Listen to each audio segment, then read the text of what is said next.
I'm Heidi, standing in the middle of this once lavish baby shower, surrounded by melting ice sculptures and wilting orchids. I can't help but feel a strange sense of satisfaction.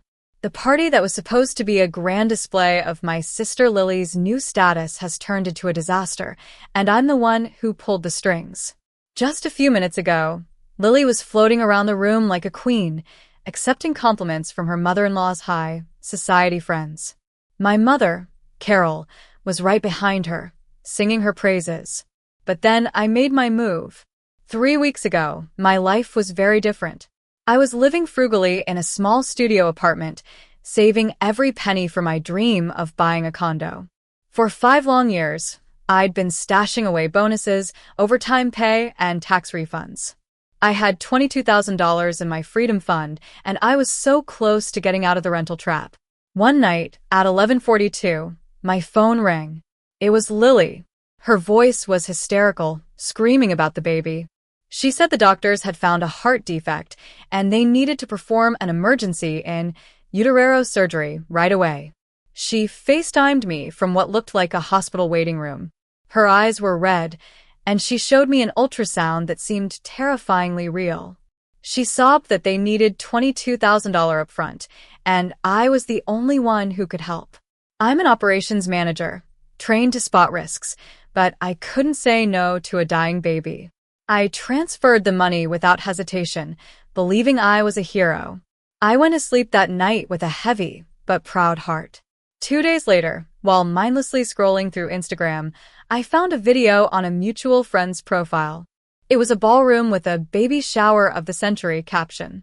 There was Lily, not in a hospital gown but in a white silk dress, holding a glass of cider and bragging about pulling off the party. The math hit me like a punch in the gut. The so-called surgery was a lie, and my $22,000 was used to pay for this over-the-top event. I was devastated at first, but then a cold determination set in. I decided to conduct an audit. I called the number on the invoice Lily sent me, and it turned out to be a cosmetic dermatology center, not a pediatric surgeon. Fraud confirmed. I drove to the glass pavilion where the baby shower was to take place. The owner, Mr. Thompson, was relieved to see me but angry at Lily for not paying the final balance of $15,000. The contract was void, and I saw my chance. I used my emergency credit card to book the venue under my name, becoming the exclusive sponsor. Back at the party, it was in full swing. Lily was flaunting her fake pregnancy and her so-called exquisite taste, bought with my stolen money. Carol treated me like hired help, asking me to clear a table. I just smiled and bided my time.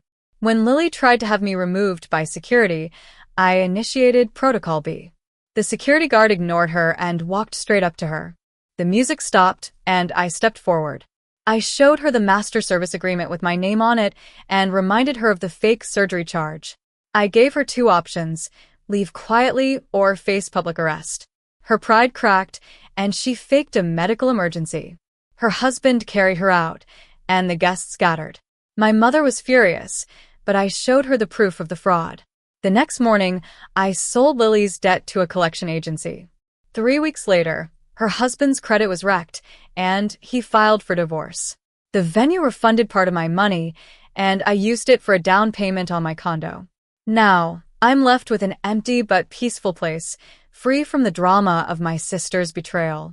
If you've ever had to fight back against someone who wronged you, drop a fire emoji in the comments.